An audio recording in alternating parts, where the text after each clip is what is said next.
Jamaah, oh jamaah. Alhamdulillah. Alhamdulillah jamaah masih di Islam itu indah dan hari ini kita sedang membahas tema gimana kalau tidak sanggup bayar hutang. Waduh, tadi di segmen sebelumnya udah dibahas sama guru-guru kita, juga kita udah nonton tayangan-tayangan menarik. Nah, selanjutnya saya mau ajak dulu jamaah untuk nonton tayangan berikut ini. Silahkan. Astagfirullahaladzim, kalau kita baca keterangannya tadi sama-sama, ini kasusnya jadi pura-pura meninggal karena takut dibayar hutang gitu. Ini wallahu alam benar atau enggak, cuma lucu aja gitu ya, menarik ya guru-guru. Saking takutnya gitu. Ditagih gitu ya. Takutnya iya. Nah, Habib izin bertanya nih Habib. Ada kasus juga nih, pertanyaan dari jamaah juga nih. Ini ada kasus nih. Salah satunya tuh cicil rumah. Biasanya tuh sebelum kita akad gitu ya, misalnya KPR atau apapun, itu ada perjanjiannya kalau misalnya meninggal, rumahnya itu lunas gitu. Nah, sedangkan kan kalau dalam Islam sendiri, hutang itu akan dibawa sampai mati gitu ya. Nah, ini gimana nih? Kalau menurut sudut pandang Islam, apakah benar bisa jadi kalau akadnya memang sudah lunas, jadi sah gitu rumahnya, tapi kalau menurut Islam gimana? Nah, ini mohon penjelasannya Habib. Baik, Silakan. izin semuanya. Bismillahirrahmanirrahim. Kalau meninggal dunia dianggap lunas, bagus dong. Iya. Mau nggak? Ya mau kalau misalnya Berarti mau pendek kita umur. Jangan. Maksudnya daripada kita punya hutang ke akhirat. Iya. Artinya bagus dong. Artinya seandainya ada orang misalnya sudah kamu misalnya cicil, bolehlah beli, ini orang mau nolong, betul-betul mau nolong kan ada kalimat ini namanya inni ma'akum la in aqamtumus salata wa ataitumuz zakata wa amantum birusuli wa azzartumuhum wa aqradtumullaha qardan hasana la ukaffiranna ankum sayiatikum wa la udkhilannakum jannatin tajri min tahtihal anhar. Maksudnya ini bagi orang yang menghutang ini. Artinya apa? Ini ma'akum. Kata Allah, aku akan bersama kalian. Tentunya pengen dong. Kita ini sama Allah, pemirsa semuanya. Pengen orang itu selalu bersama Allah Subhanahu wa Ta'ala. Lantas, kapan sih waktunya kita itu betul-betul bersama Allah Subhanahu wa Ta'ala? La in aqamtumus shalat, ketika kau menunaikan sholat, kita bersama Allah. Ketika kau menunaikan zakat, kau bersama Allah. Ketika kau beriman kepada Rasul-Rasulku, kau bersama Allah. Bukan hanya beriman, wa azzartumuhum, dan kau memuliakan Rasul-Rasulku, kau bersama Allah Subhanahu wa Ta'ala. Wa agradtumullaha gardan hasana, dan kau memberikan hutang dengan hutang pinjaman dengan sangat baik dan bagus karena orang itu sangat membutuhkan. La ukaffiranna ankum sayiatikum. Masya Allah. Kata Allah apa?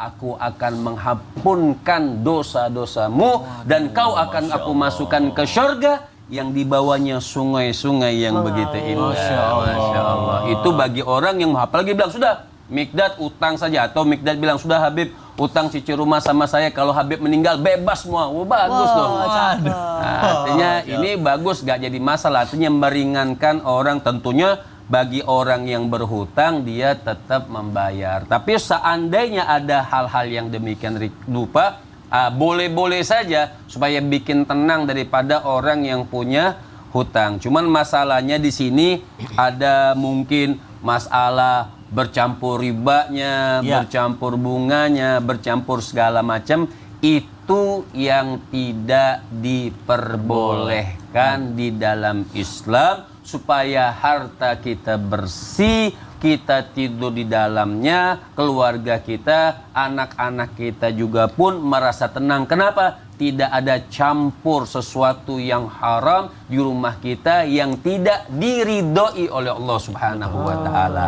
Jadi kalau ada orang yang baik, boleh-boleh saja. Misalnya ada satu kantor, dia baik sudah. Tentunya kan kalau kredit rumah itu kan pasti harganya lebih naik. Kita nggak bicara bunga di sini, kita nggak bahasan bunga. Artinya ada kantor memang real. Kamu kalau kontan sekian, kamu kalau kredit sekian. Udah saya ngambil kredit sudah. Nanti bereslah, dia bilang kalau seandainya kata kau tidak bisa melunasi, sudah Iya. tidak usah kau teruskan lagi tanggungan semua kantor, itu boleh-boleh saja. Alhamdulillah. Mudah-mudahan diperbanyak orang yang baik seperti itu. Amin ya Allah. Mudah-mudahan Habib nih nanti punya Amin. punya perumahan dan properti. Amin. Terus kita yang ini ngambil ya. Sistem bayarnya kayak gitu. Tinggal lunas. Asik. Tapi jangan sampai kayak tadi jadi pura-pura meninggal karena pengen lunas. Allah Itu jadi Akbar. permasalahan kembali. Baik, Habib, terima kasih penjelasannya, Masya Allah. Baik jamaah, kita lanjut ke pembahasan kita. Selanjutnya saya mau ke Ustazah Lulung nih. Ustazah, Afwan izin bertanya ini. Kadang kita tuh ya kerja dari pagi sampai pagi lagi. Wah, semua Banting hal tulang dikerjain, ya. banting tulang. Tulang beneran. dibanting-banting. Tapi ternyata pas gajian di akhir bulan cuma buat bayar hutang doang. Nah, itu juga banyak yang terjadi gitu ya. Banyak banget, Nah, banyak. ini gimana nih hukumnya kalau kita bayar hutang dengan tenaga, dengan cara kita bekerja ke orang yang kita hutangi. Nah, Jadi misalnya aku ngutang jadi sama Kak Mikdad betul. karena nggak bisa bayar, udah deh gue kerja aja deh gitu ya. Gitu pakai tenaga pakai gitu. tenaga Nah, gitu. itu gimana mohon penjelasannya. Bagaimanakah? Ya, mohon izin Habib, Ustadz, Kak Mikdad. Bismillahirrahmanirrahim. Alhamdulillahirabbil alamin wassalatu wassalamu ala nabiyina Muhammadin wa ala alihi washabihi ajmain. Amma Ba'du. Ya, semangat. Nah, inilah kalau kita ngomongin masalah utang. Kadang-kadang yang semangat yang nagih, yang ngomel yang ditagih. Jangan sampai kita seperti itu. Jadi pemirsa yang dirahmati Allah, ngomongin kita ngutang nih. Tapi ternyata kita gali lubang tutup lubang. Akhirnya udah kayaknya aku nggak bisa tuh yang namanya ganti dengan duit. Mendingan saya kerja deh. Nah, saya ngutang nih 100.000 sama seseorang. Daripada saya nggak bisa ganti entar sampai dibawa ke akhirat, boleh nggak saya kerja, Bu? Misalnya gitu. Ya udah, berarti pertama harus ada kesepakatan. Jangan yang cuman kerja, tiba-tiba dia nyapu nih. Pas nyapu, udah ya, udah lunas. Lah kan cuma nyapu doang, kan saya udah kerja. Nggak bisa begitu. Yang pertama boleh-boleh aja, yang penting ada kesepakatan. Ya kan, jadi apa nih? Nih, kamu nyetrika deh di rumah saya. Berarti sehari 150.000. Berarti kalau 100.000, 2 hari bekerja. Ya. Boleh-boleh aja. Yang penting atas antarodi minkum, Nyetrikanya saling satu doang. redo. Nyetrika Jangan- satu baju itu doang. dia, kesepakatan lagi. Apakah nyetrika satu lemari, apakah satu bak, seperti itu. Jadi yang penting ada catatan dan ada kesepakatan. Antarodi minkum, yaitu saling redo sama redo. Yang kedua, yang penting dia tepat janji. Beneran nih, kerja nih, satu hari 50.000, ya udah, jangan sampai kabur. Kalau kabur, ada nyanyinya. Apa Apa tuh? tuh? Kok ame-ame belalang kupu-kupu, mana dia rame, kok dia ngutang punya aku. Kayak gitulah kira-kira lah ya. Masa sih kayak gitu kayaknya. Kita Kayaknya nggak gitu deh lagu. Ini nyambung Ada di yang- mana nih? Ada yang kelebihan kata kali ya. Yang penting ada U-nya, gimana sih? Oh, iya. Kita nggak usah mikirin nyanyi, yang mikirin yang ngutang tuh Iya, ya, iya. yang nggak bayar. Dan yang ketiga, yang penting dia harus ada tanggung jawab. Nggak apa-apa dengan tenaga, karena apa? Bahwasanya orang beriman itu dia bertanggung jawab. Dan dia mengikuti akad di awal. Oh kalau misalnya saya memang nggak bisa bayar, boleh nggak? Ternyata yang ngutangin bilang boleh. Ayo. Dalam surat Al-Maidah dinyatakan apa? Ya ayyuhalladzina amanu aufu bil uqud. Wahai orang beriman, penuhi janjimu. Ya udah, kalau kamu nggak bisa bayar dengan duit, dengan tenaga kamu. Tapi ingat, kesepakatan dari awal. Dan yang kedua, ketika kita sudah ada niat untuk membayar, mungkin tidak dengan yang namanya materi, dengan tenaga, insya Allah kita mendapatkan pahala. Karena apa? Man sa'a li walidahi fahuwa fi sabilillah. Barang siapa dia bekerja untuk membantu orang tuanya, bakal li nafsi untuk dirinya. Jangan sampai aku punya utang, maka dia berada di jalan Allah. Gitu, Waduh. Cin. Jadi boleh. Bagus ya Intinya tadi lagunya. Bagus, tapi Oh, iya, iya. gimana ya guru? Ada yang aneh pokoknya. Ada yang aneh. Yang penting belakangnya U ya. Iya, gitu. Allah Akbar. Baik, Masya Allah Ustazah Lulung, terima kasih. Masya Allah jamaah Islami Tindah yang dirahmati Allah. Ini kita membahas soal hutang, banyak sekali pertanyaan yang sudah masuk ke sosial media Islami Tindah. Makanya langsung aja kita masuk ke segmen Tanya Dong Ustaz. Kami semua tanya dong Ustaz. Baik, terima kasih jamaah yang sudah mengirimkan pertanyaannya melalui sosial media Islam itu Indah. Masya Allah, kita langsung aja bacakan pertanyaan pertama dari Instagram @hamba_Allah. Hamba Baik, Allah. tidak mau disebutkan namanya. Assalamualaikum Ustaz. Waalaikumsalam warahmatullahi Waalaikumsalam warahmatullahi wabarakatuh. wabarakatuh. Mau bertanya nih, bagaimana kalau saudara dari suami yang tidak bisa bayar hutang dan sudah 1 tahun lebih? Ipar berarti ya. Iya, betul. Maksud saya tuh Ustadz tidak apa-apa hutang dan belum bisa dibayar itu bicara. Ini tidak ada bicaranya kapan mau dibayar, setiap diminta tidak ada, tapi statusnya jalan. naik kereta, makan, lalapan, makan enak-enak gitu deh.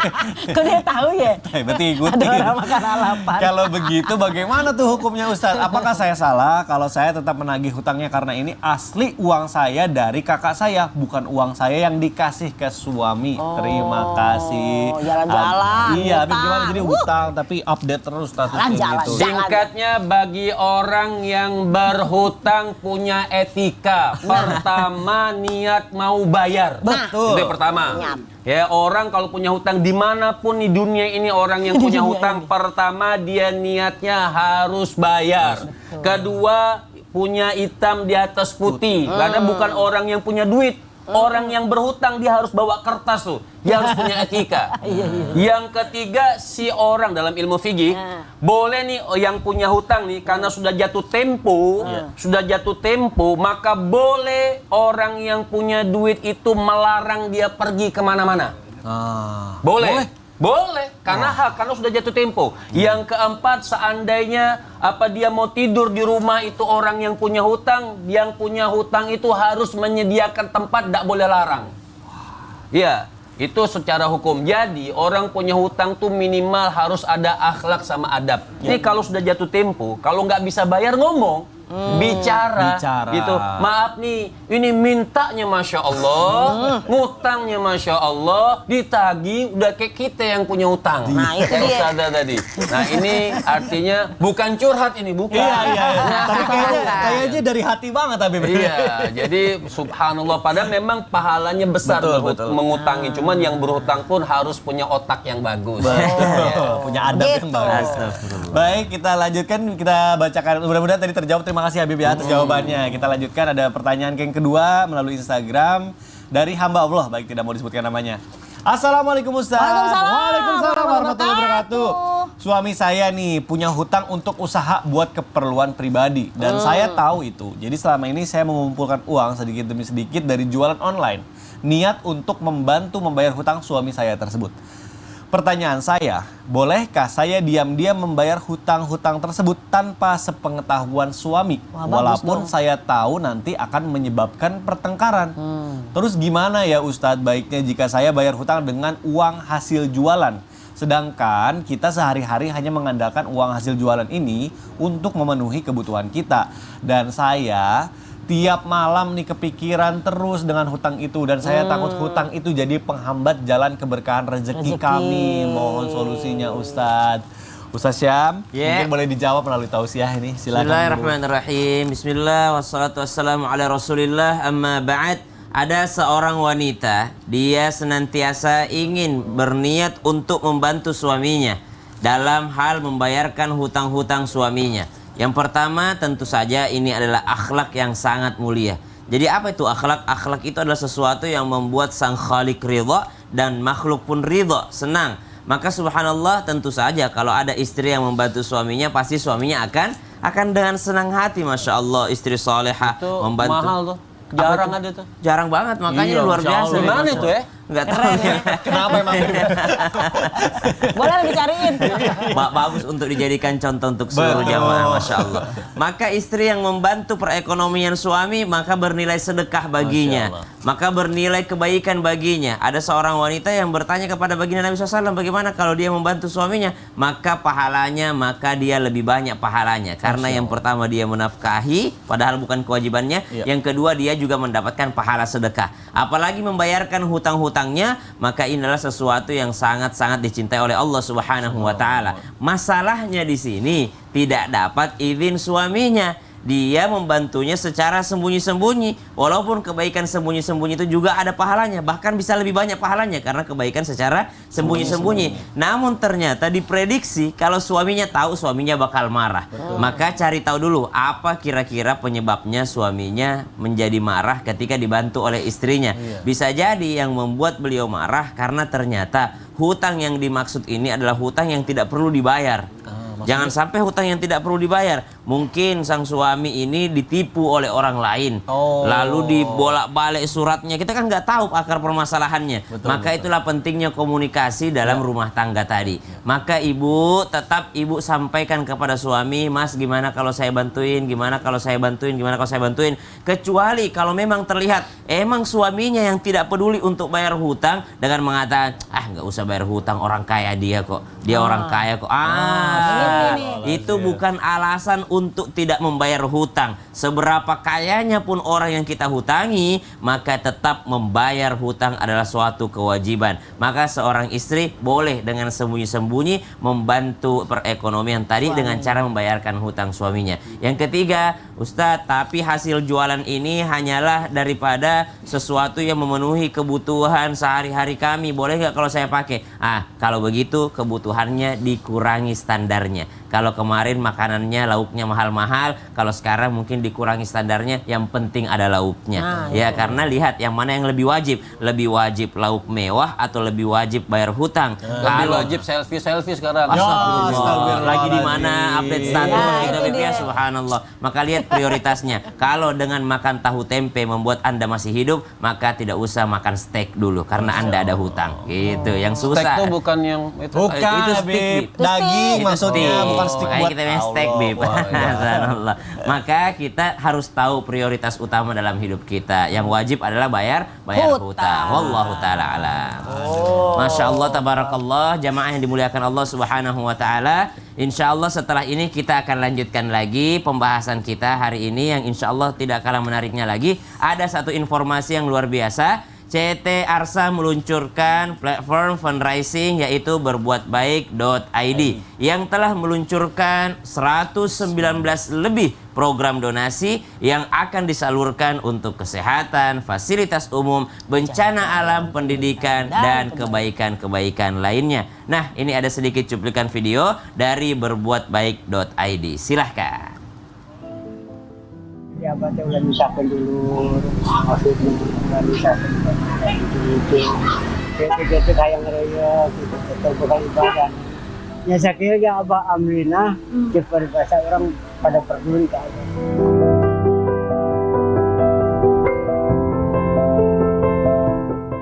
Ayo ringankan beban mereka dengan berdonasi di berbuatbaik.id. Subhanallah.